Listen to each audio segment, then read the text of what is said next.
श्री गुरु पद रज धोय कर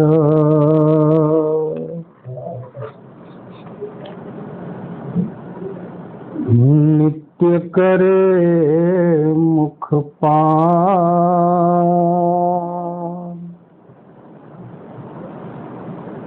गुरु को माने कपट तजी होवे जन कल्याण।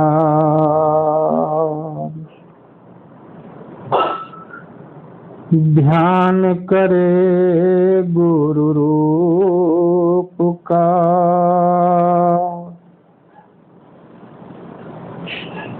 शब्द स्वरूपी मान।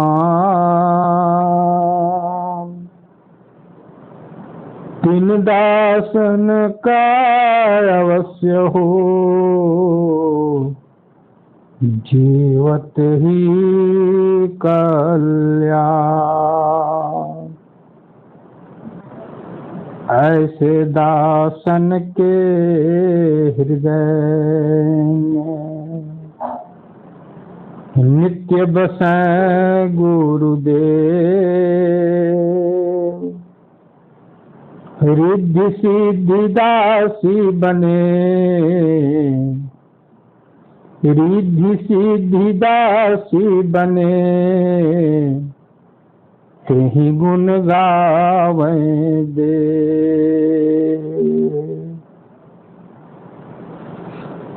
जब ही बने संजोग यह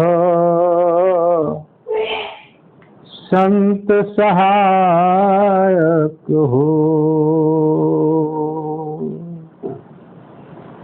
संत कृपा बिन दास को स्वप्न ही चैन हो। संतन की सेवा करे साहब के समझान। तुमको निश्चय होएगा तुमको निश्चय होएगा आत्म ज्ञान महान। आत्म ज्ञान महान।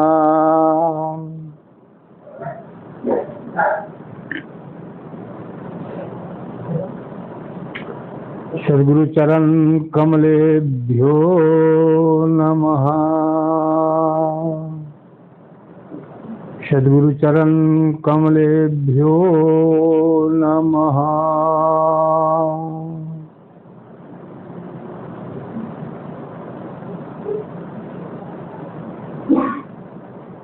परम पुनित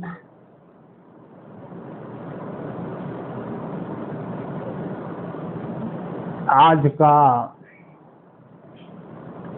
आध्यात्मिक क्षण है।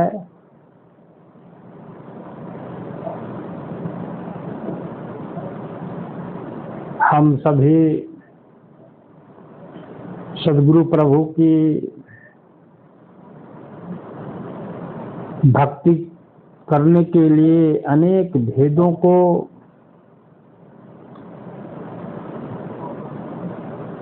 जानने के लिए एक जगह पर एकत्रित हुए हैं।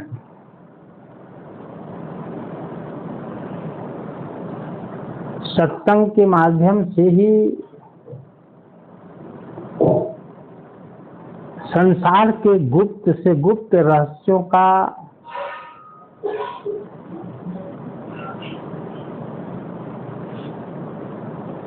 प्रगटीकरण होता है।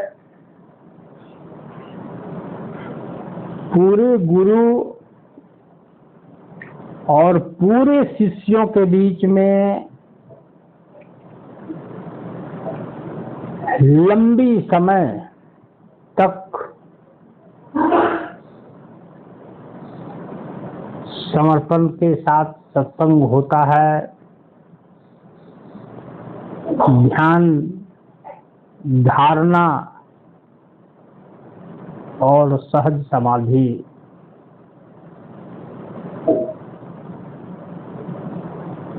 के उपलब्ध होने पर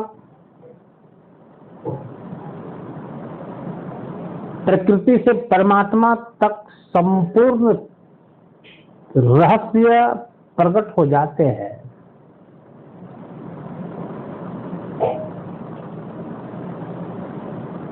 एक देह से देह का संबंध होता है।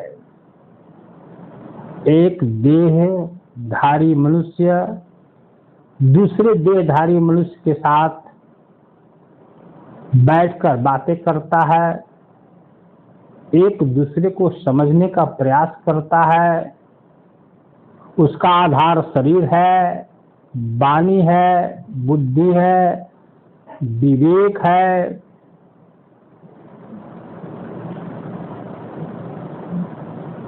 और बाह्य दृष्टि है। दूसरी आधार है गुरु की आत्मा और शिष्य की आत्मा।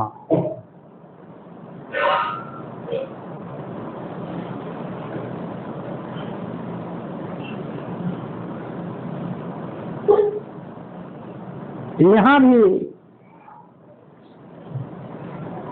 बातें होती है,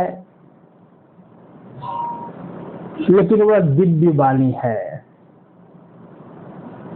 वो मौन वाणी है, वो सैन है। उसको संसार का कोई भी मनुष्य नहीं समझ सकता। जब तक आत्मा से आत्मा का मिलन नहीं होता, आत्मा से विभू सत्ता का मिलन नहीं होता, तब तक यह दिव्यतम अनुभव को बाह्य प्रवृत्ति से कोई नहीं समझ सकता। यही कारण रहा है कि महापुरुषों के वचन को हम सिर्फ मानते चले गए और कहते भी हैं कि बहुत अच्छी वाणी है,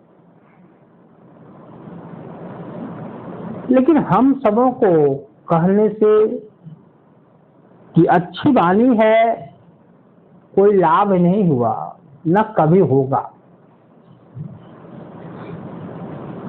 महापुरुषों को समझने के लिए महापुरुष होना आवश्यक है। इस सृष्टि में हमको अभी तक कोई ऐसा नहीं मिला है कि जो कह दे कि मनुष्य ही सर्वश्रेष्ठ है, मनुष्य के बाद कोई नहीं है। हाँ, ईश्वर को मानने वाले कुछ लोग नहीं हैं, लेकिन शक्ति को मानते हैं। बोलते हैं कि कोई शक्ति है, कोई ऊर्जा है, कोई रहस्यमय विज्ञान में है, जिसके कारण ब्रह्मांड का संचालन हो रहा है। मतलब वो किसी न किसी रूप में एक अजेय शक्ति को मानता ही है। लेकिन मेरे बंधुओं, क्या मान लेना परमात्मा को जान लेना है क्या? मान के उनकी पूजा करना क्या परमात्मा की पूजा है क्या? आप विचार खुद करो, मेरे विचार से पूजा नहीं है, मानना भी नहीं है। आप कुछ नहीं मानते हो न जानते हो, ये सच्चाई है। बिना जाने सारा व्यर्थ हमारा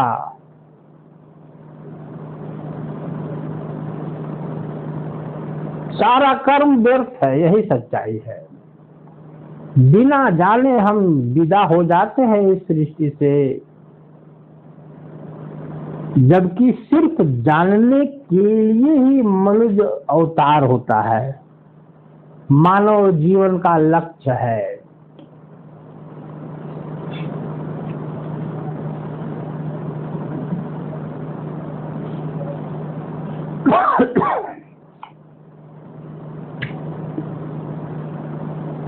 नित्य कहो, शाश्वत कहो, सत्य कहो, उसको जान लेना ही ईश्वर को जानना है, परमात्मा को जानना है, सत्य पुरुष को जानना है। और सत्य पुरुष की जानकारी जैसे ही मनुष्य की आत्मा को हो जाती है, मैं सच्चा सच्चा बोल रहा हूं कि उस आत्मा के लिए संपूर्ण भ्रम का नाश हो जाता है, दुख का खात्मा हो जाता है, जीवन में शीतलमय, आनंदमय, दिव्य जीवन का प्रारंभ हो जाता है। मेरे भाई, अखंड हो जाता है जीव।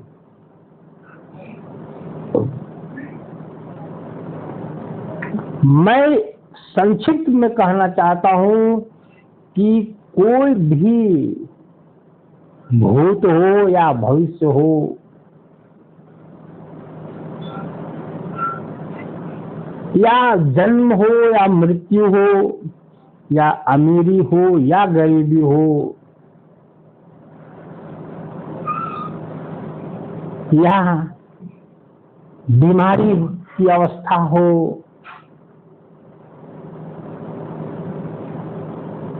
या पढ़े लिखे या अनपढ़, ये कुछ भी जीवन में जो दुख है एक नहीं रहता है, सब समाप्त हो जाता है। एक सत्य पुरुष की प्राप्ति से ही सब एक साथ समाप्त हो जाता है। विचार करें कि हम जीवन को चलाने के लिए बहुत उद्यम करते हैं,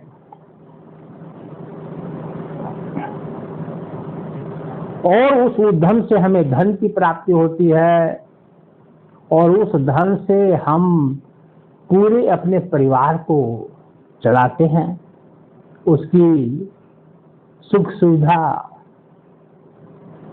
प्रदान करते हैं।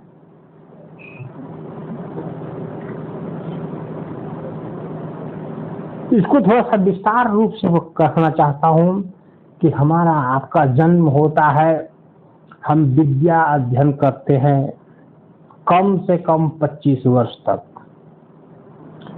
समाज से सीखते हैं, घर द्वार से सीखते हैं, गुरुजनों से सीखते हैं, सभी प्रकार के ज्ञानियों से सीखते हैं, और सीख जाने के बाद हम धन कमाने के योग्य हो जाते हैं।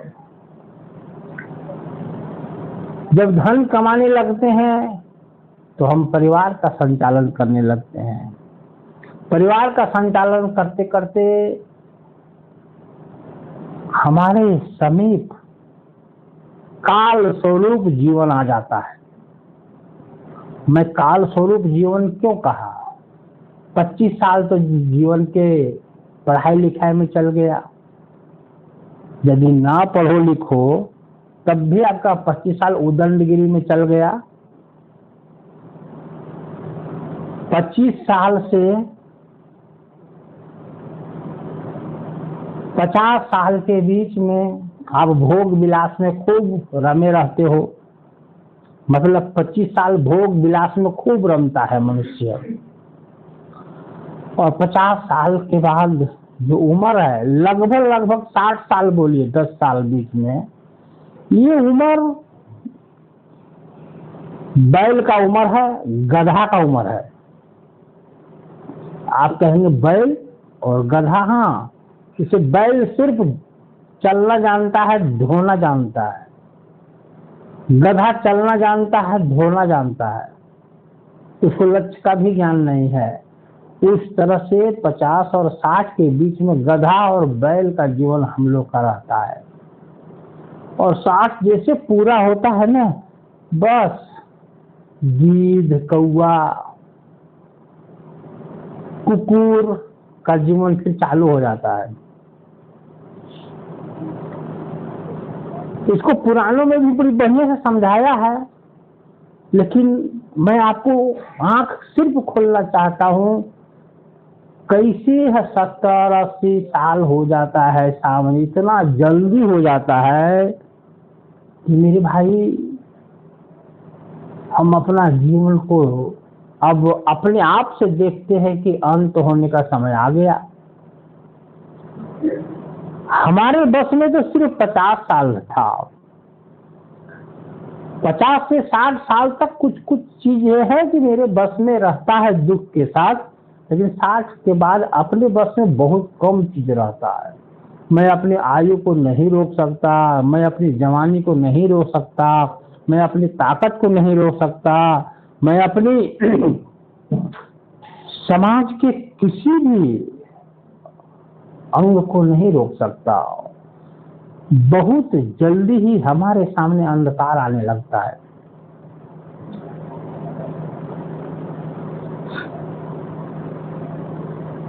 हमने जीवन को पालने के लिए तो बहुत मेहनत किया, लेकिन मेहनत किया हुआ जीवन, शरीर, समाज, मेरा दौलत हमारे सामने ही बिखरने लगते हैं, ऐसा मुझे दिखाई देता है।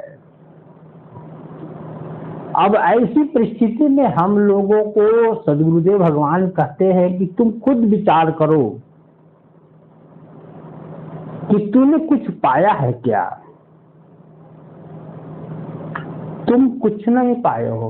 यदि पूछा जाए कि तुम कुछ पाए हो, पद पाए हो, प्रतिष्ठा पाए हो, ज्ञान पाए हो, धन पाए हो, रिश्ते पाए हो, परिवार पाए हो, नौकरी पाए हो, बहुत कुछ तूने पाया, लेकिन सच बताओ कि तूने कुछ पाया है क्या।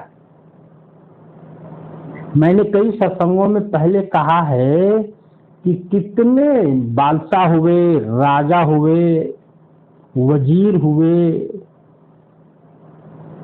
जो मृत्यु होने के बाद उनका जन्म अपने ही राज दरबार में हुआ है, अपने ही महल में हुआ है, अपने ही महल में उसी के नौकर उसको बांधते हैं और बासी खाना खिलाते हैं, जैसे कुत्ता मांस का लोथड़ा देते हैं और कुत्ता बनता है वो स्वामी, उस महल का स्वामी। चूहा, और यदि महल बड़ा है, उसका लंबा चौड़ा बाउंड्री है, तो उसमें बहुत छोटे छोटे जीव होते हैं। वो जीव का शरीर धारण करता है। मेरा कहना यहाँ पर है कि महल मेरी, महल का साम्राज्य मेरा, मैंने सब कुछ किया है, लेकिन मेरा शरीर जब छूटा तो मैं उसी साम्राज्य में वापस लौटा, लेकिन मुझे कोई पहचानने वाला नहीं। मैं अपना साम्राज्य का भोग नहीं कर सकता। मुझे कुत्ता समझा जाता है, मुझे चूहा समझा जाता है, मुझे गधा, बैल, यदि घोड़ा हो गया तो हमारे घर के नाती पोता हमारे ही ऊपर चढ़ के भ्रमण करेंगे। तो मैं कहता हूं, क्या आपने पाया था कुछ क्या शरीर में? नहीं, कुछ नहीं पाता है मनुष्य। हम लोगों में से बहुत ऐसे लोग हैं कि अब वो अवस्था आ गई है। सब लोग विचार करो, जो 60, 65, 70, 75 के हो गए हैं, 80 साल के हो गए, सब वहां पर आके खड़े हुए हो। कहां पर? अब काल स्वरूप जीवन है, सब जाएगा पानी में। अब जाने वाली है भैंस पानी में, सब जाएगा पानी में, कुछ नहीं बचेगा। ऐसा जीवन हम सबों के बीच में आ गया है, सब छूटने वाला है। तो सदगुरु कहते हैं कि तुम सुजान हो, चालाक हो, विद्वान हो, ज्ञानी हो, कि तुम कितना नादान हो, अज्ञानी हो, पगला हो। जरा तुम खुद ही विचार करो, हम विचार नहीं करेंगे। तुम अपने बारे में खूब निरीक्षण करो और निरीक्षण करके खुद बताओ, तो ऐसे मोड़ पर आप खड़ा हो जाएंगे। अपने को खड़ा हो जाएंगे, नहीं खड़ा पाएंगे कि मेरा जीवन बकबक में चला गया, मेरा जीवन बकबक में चला गया, मेरा जीवन व्यर्थ में चला गया। अरे मैं ऐसी वस्तु को प्राप्त करूं जो मेरे से कोई छीन ना पावे, हमारा उससे वियोग ना हो। ऐसा कौन सी वस्तु है? और कभी भी उससे दूरी ना बने, ऐसा कौन सा वस्तु है? वैसा एक ही वस्तु है, उसका नाम है भगवान, नाम है प्रभु, नाम है शब्द गुरु, नाम है सत्य पुरुष। उसको जानने के लिए मानव जीवन में हम चक्कर लगाते लगाते हम पहुंचे थे, लेकिन हम यही अखंड सत्ता को छोड़ करके और बाकी सब कुछ जानने में जीवन को खपा दिए। लेकिन कुछ भी मेरे हाथ नहीं लगा। जुआरी के जैसा विचार मनसा बहुत बना के बैठे थे कि आज बहुत कुछ हासिल होगा जुए के अड्डे में, लेकिन जुआरी जुए के अड्डे से दोनों हाथ झाड़ के उठता है, सिखा जाता है, वो शर्मा जाता है, लज्जित होकर के उठ जाता है, अपमानित होकर के उठता है, सिर झुका के उठता है। वैसे जीवन में हम लोगों को भी अनुभव होना चालू हो गया है कुछ लोगों को। इसलिए मेरे प्यारे सदगुरु के प्यारे जीव, विचार करके जीवन यापन करो, प्रभु को प्राप्त कर लो। उन्हें प्राप्त करने के लिए कोई भी मूल्य नहीं चुकाना पड़ता, कोई भी राशि नहीं देनी पड़ती, पट्टा केवाला नहीं रजिस्ट्री करवाना पड़ता। बस प्रेम करते जाओ, अगाध प्रेम करो, अनुराग पूर्वक और भक्ति करते जाओ। तुम नहीं भी चाहोगे कि हम उपवन का, बाग का, बगीचा का खुशबू और सुंदरता लेना, लेकिन सिर्फ प्रवेश कर जाओगे तो खुशबू आपको अनायास मिलेगा, सुंदरता दिखेगी ही, फल फूल मिलेंगे ही,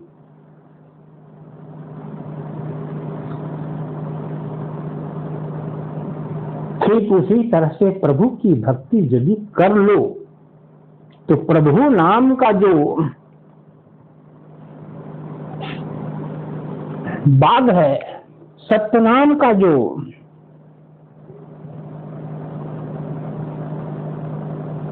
फूलों से भरा हुआ दुनिया है, उसमें प्रवेश कर जाओगे। सूरत प्रवेश कर जाएगी और प्रवेश करते ही वहां का तुम स्वामी भी हो जाओगे। एक साथ अनेक फल मिलते हैं और वहां से कभी कोई निकाल नहीं सकता है। मैंने एक व्हाट्सएप में कहा भी है कि सद्गुरु वह होता है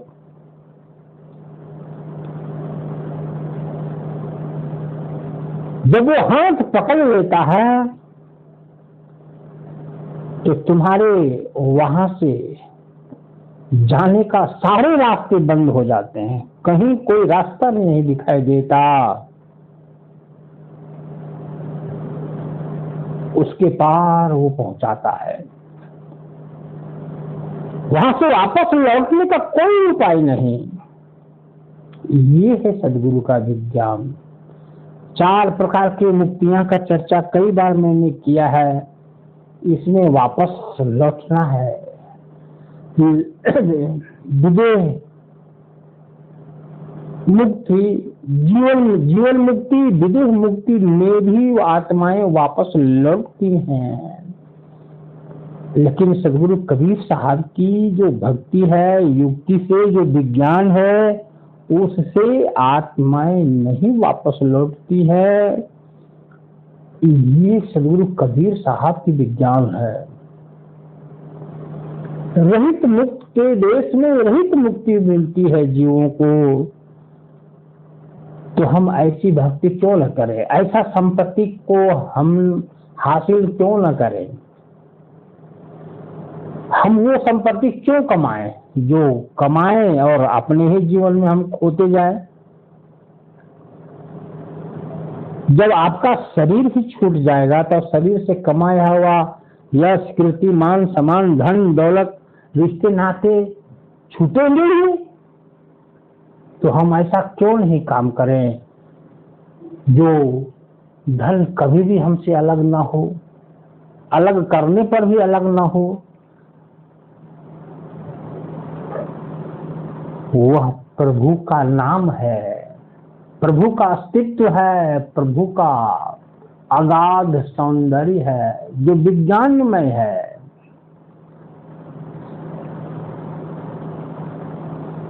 सद्गुरु ही तो तुम्हारा सच्चा हितैषी है, शुभ चिंतक है, अपना है, जो आपकी अपनी संपदा जो नित्य है उसको प्रदान करना चाहता है, उस देश तक ले जाना चाहता है, उस देश की सुधि आपको देना चाहता है। और हम उस देश को मन माने, मन मर्जी जानना पहचानना समझते हैं।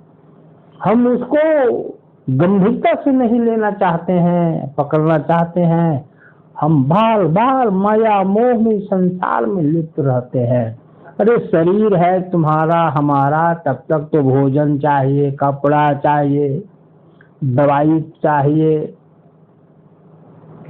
नींद चाहिए, घर द्वार चाहिए, गाड़ी घोड़ा चाहिए, ये तो चाहिए, करो ही कमा कमा करके। लेकिन मेरे भाई साथ साथ तो अपना स्थान पहुंचने का प्रयास करो ना। दोनों अतियों को एक साथ संभालो ना, शरीर का पालन और आत्मा का परमात्मा से मिलन। ये दोनों अतियों को एक साथ संभालते हुए आगे बढ़ो तो हम कहते हैं कि आप अनूठा होके ही रहोगे संसार में। बिना अनूठा हुए आप रह ही नहीं सकते हो, क्योंकि ये भक्ति कोई स्वार्थ से युक्त भक्ति नहीं है। ये तो सद्गुरु कबीर साहब की सिखाई हुई भक्ति है। इसलिए दुनिया में बहुत से ग्रंथ है, बहुत से उपदेश हैं, सबको मनन करता हूँ, सबको मैं पूजन करता हूँ, सम्मान करता हूँ, लेकिन सदगुरु कबीर साहब की वाणी में सबकी वाणी सीखी हुई है ऐसा प्रतीत होता है। मूल वाणी है, संसार के हित और रुचिकर वाणी है। तो मेरे बंधुओं, आपको अपने जीवन में सदगुरु की भक्ति, स्तुति, प्रार्थना, विनती, सेवा, सत्संग, भजन कभी नहीं छोड़ना है। संसार के सारे कर्मों को करते हुए सदगुरु की युक्ति से आप सत्संग, सेवा, भजन करते रहो, ध्यान करते रहो, सुमिरन करते रहो। वह साहब को, वह मालिक को याद करो श्वास श्वास। आपका जीवन में आदत बन जाएगा भक्ति, और यही आदत बहुत बड़ी उपलब्धि में परिणत हो जाएगा। शरीर को सत्तेश्वर का मंदिर बना दो, जिसमें चेतन परमात्मा इस मंदिर में बैठा हुआ है, उसको टुकुर टुकुर, पलक पलक अंदर में डूब करके देखते रहो। देखो तेरा परमात्मा कैसा है, दिखाई देगा। और उस परमात्मा को पाने के लिए सच्चा प्रेम, अनुराग से युक्त भक्ति ही युक्ति है, दूसरा चीज नहीं है।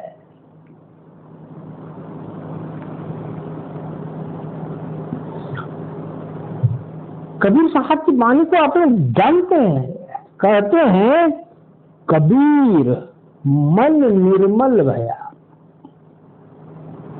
कबीर मन निर्मल भया, जैसे गंगा नीर और पीछे पीछे हरि फिरे कहत कबीर कबीर। आप लोग हरि को कहाँ कहाँ ढूंढते हो? सत्संग में नहीं जुड़े थे तब तक कहाँ कहाँ ढूंढते थे? चार धाम में ढूंढते हो, मंदिरों में ढूंढते हो, मस्जिदों में ढूंढते हो, सूरज में, चांद में, तारे में ढूंढते हो,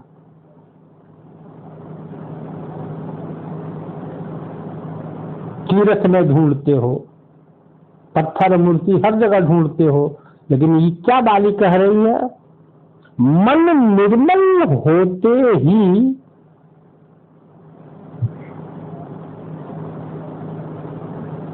सर्वत्र तुम ही सिर्फ दिखते हो, ये इसका अर्थ है। पीछे पीछे हरि फिरे मतलब कोई भक्त है और उस भक्त के पीछे भगवान पीछे पीछे घूमते रहता है, इसका तात्पर्य ये नहीं है। पीछे पीछे हरि फिरे का मतलब मन निर्मल होते ही समुंदर में तुम डुबकी लगाओ, और डुबकी लगा के तुम विचार करो कि पानी कहाँ कहाँ है।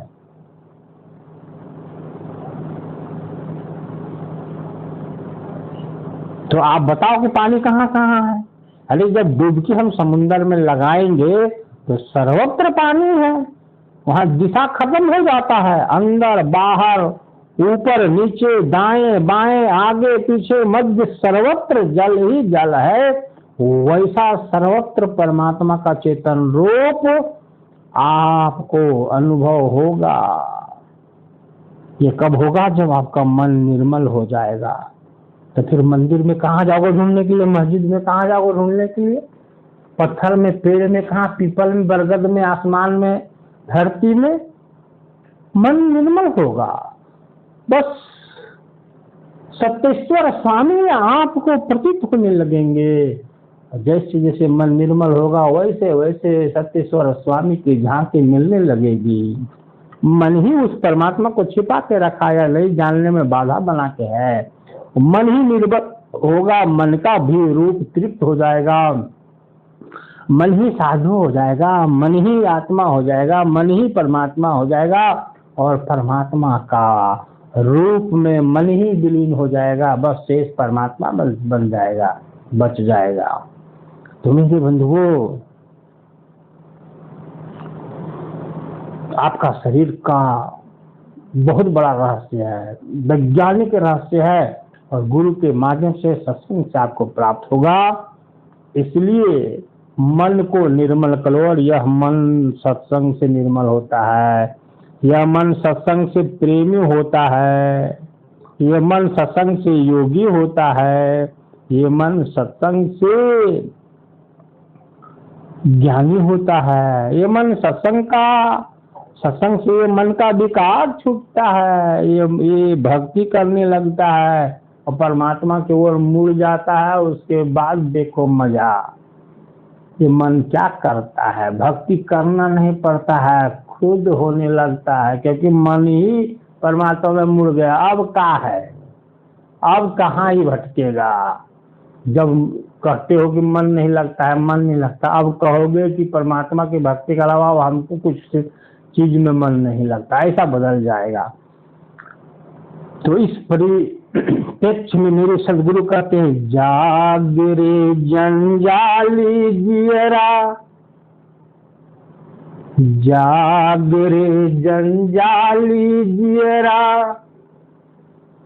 यह तो मेला हाट का,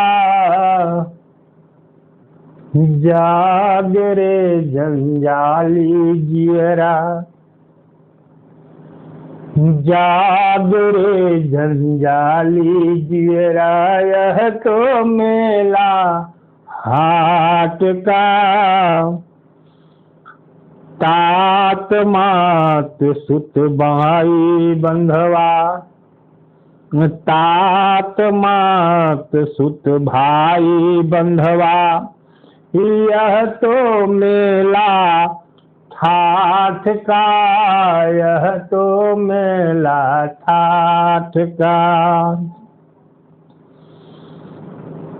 अंत समय तू चला अकेला, जैसे बटोही बाट का, अंत समय तू चला अकेला, जैसे बटोही बाट का, जाग रे जंजाली जियरा, यह तो मेला हाट का, जाग रे जंजाली जियरा, राज काज सब झूठे धंधा, राज काज सब झूठे धंधा, जरा पीताम्बर पाट का, राज काज सब झूठे धंधा, जरा पीताम्बर बाट का, महल खजाना रहा भंडारा, महल खजाना रहा भंडारा, लादा भांडा काठ का, जाग रे जंजाली जियरा, यह तो मेला हाट का, जाग रे जंजाली जियरा,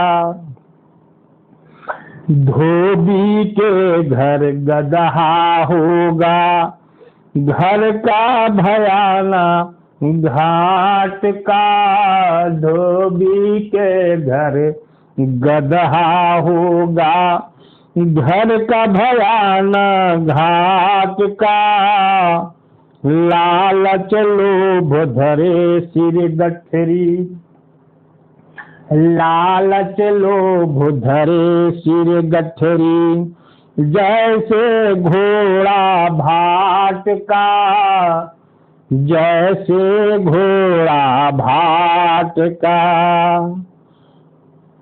जाग जंजाली जियरा, यह तो मेला हाट का, जाग रे जंजाली जियरा, रात दिवस ते खाय गमाया, रात दिवस ते खाय गमाया, भजन किया न विराट का, रात दिवस तय खाय गमाया, भजन किया न निरात का। कहे कबीर सुनो भाई साधो, कहे कबीर सुनो भाई साधो। जमकूट ज्यों टाट का, कहे कबीर सुनो भाई साधो। जमकूट ज्यों टाट का, जमकूट ज्यों टाट का। जमकूट ज्यों टाट का, कहे कबीर सुनो भाई साधो। जमकूट ज्यों टाट का, जमकूट ज्यों टाट का। सदगुरु प्रभु के चरणों में आस्था रखने वाले सारे प्रेमियों, समझ बूझ कर भक्ति करने वाले सभी जिज्ञासुओं, सामान्य मानव से आपका स्थान श्रेष्ठ है, क्योंकि आप समझ रहे हो, बूझ रहे हो, सत्संग की महिमा आपके ऊपर बरस रही है। जब आप रीझोगे तभी सदगुरु रीझेगा। जब आप प्रेम करोगे तभी सदगुरु का प्रेम बरसेगा। जब आप समर्पण करोगे तभी सदगुरु का इल्म ऊर्जा आपके पास उतरेगी। यही परम सच्चाई है।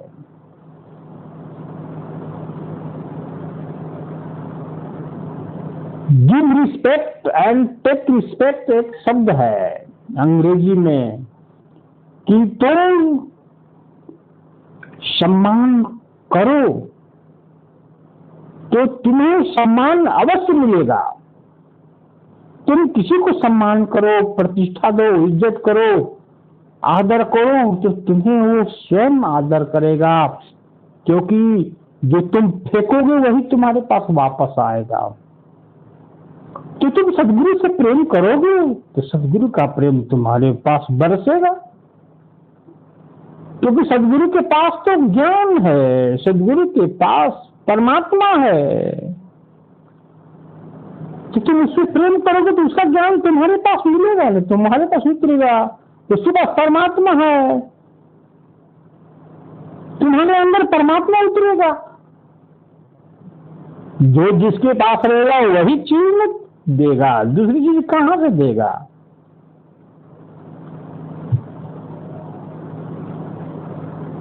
तो मेरे प्यारे बंधुओं, सत्संग से उदास कभी नहीं होने का, रुचि को बढ़ाते जाना है। जितना बढ़ाओगे उतना अगाध का परिचय मिलेगा, संसार छूटेगा, विवेक जागेगा और परम संपदा में जाकर के बैठ जाओगे। इसलिए संतन के संग लाग रे, संतन के संग लाग रे, तेरी अच्छी बनेगी। संतन के संग लाग रे, तेरी अच्छी बनेगी।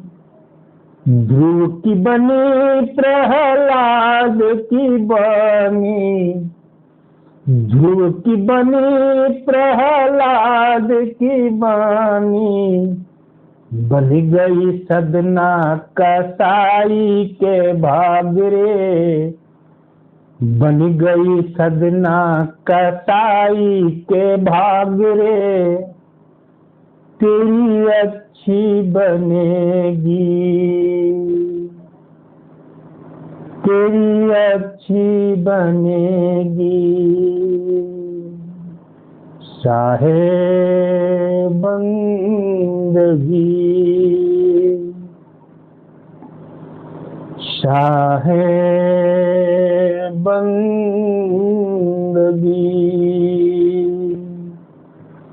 सत्यनाम सत्यनाम सत्यनाम।